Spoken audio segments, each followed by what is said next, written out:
Bonjour, aujourd'hui nous allons voir la MOA, l'assistant à maîtrise d'ouvrage, accompagnement, savoir-faire et savoir-être. Maintenant, nous allons voir quelques définitions et vocabulaire. Ouvrage SAE, produit à réaliser, c'est-à-dire système à étudier.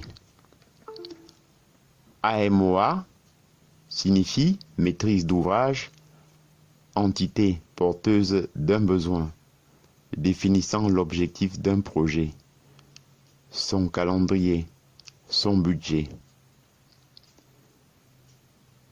La MOE signifie maîtrise d'œuvre, entité choisie par la MOA pour réaliser ou mettre en œuvre un projet selon un contrat ou un cahier des charges.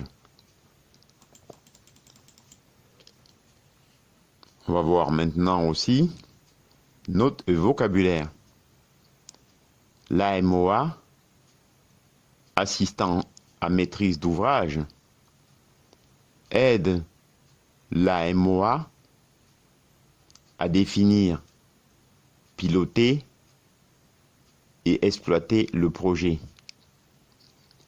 La rédaction du cahier de charges peut être de sa mission, aussi appelée analyste des besoins, souvent chef de projet. Par ailleurs, il faut connaître le métier du MOA. En effet, la connaissance du métier client est un prérequis, mais ne nécessite pas une expertise. On peut faire appel aux experts du client. En outre, on doit en revanche comprendre leur langage. C'est très important. Enfin, on doit comprendre leur processus. Passons maintenant à comment connaître les technologies du MOA. En effet, un œil externe neuf est plus efficace qu'un œil technique. Je veux pour ainsi dire qu'on axe sur le besoin client et non sur la technique. D'autre part, la culture technique est tout de même un plus, mais jamais essentiel. Ne pas réinventer la roue. Attention, la technique n'est jamais une fin en soi, mais un moyen. Passons maintenant au savoir-faire. Le savoir-faire. 2 points. Poser les bonnes questions. En effet, la question est un outil de travail quotidien, c'est-à-dire la bonne question au bon moment, avec toujours les objectifs en tête. Par ailleurs, se méfier des répertoires de questions et des grilles standards. Attention, un nouveau projet signifie de nouvelles questions. On va voir maintenant le savoir-faire, c'est-à-dire traduire.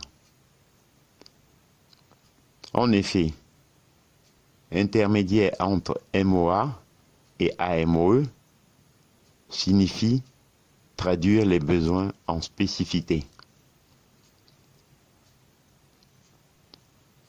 Il faut alors se mettre dans la peau des acteurs,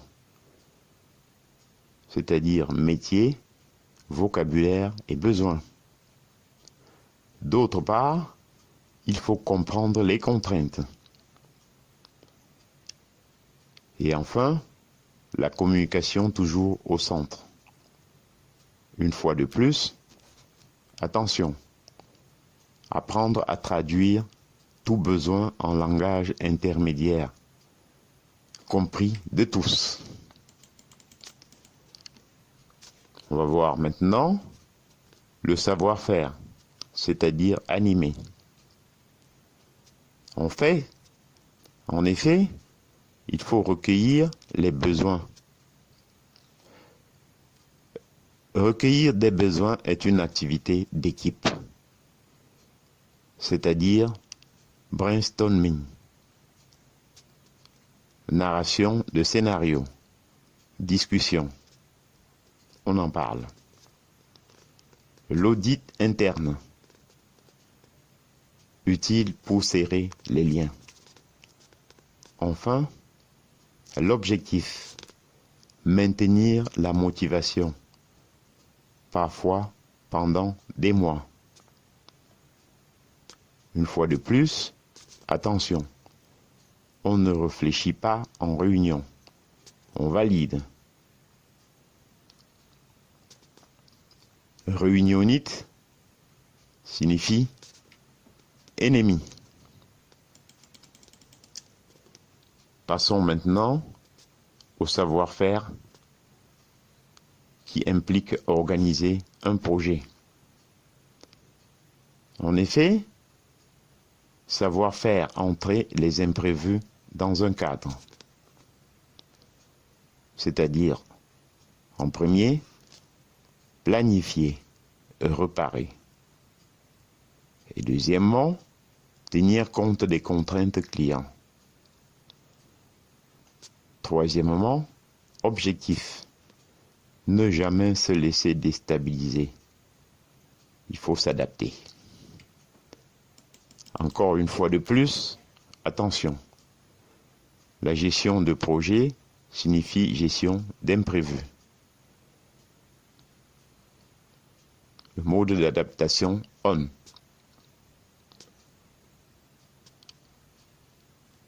On va passer maintenant encore au savoir-faire écrire. En effet, les capacités rédactionnelles sont indispensables. C'est-à-dire, il faut de la précision. Par ailleurs, on ne doit avoir aucune ambiguïté. C'est très important. On doit avoir aussi, en 3, un objectif. Objectif clair, c'est-à-dire clarté. Une fois de plus encore, attention. Le cahier des charges signifie le moins d'interprétation possible pour les parties prenantes. On va passer maintenant le savoir-être ou qualification humaine, OCRE. C'est-à-dire O pour observation, appropriation des modes de communication. C pour curiosité, observation, créativité. R pour relationnel, c'est-à-dire motivation, résolution des conflits, bonne humeur. Enfin, E pour écoute. L'écoute est plus importante que savoir parler. Enfin, ce qu'il faut retenir en substance. En effet, savoir-faire et savoir-être de l'AMOA, on va dire que il faut des savoirs et des savoir-faire spécifiques orientés gestion de projet. Par ailleurs, il faut des compétences fondées sur l'humain. Enfin, il faut des compétences de communication orale et rédactionnelle. J'en ai terminé et je vous en remercie. Bonjour,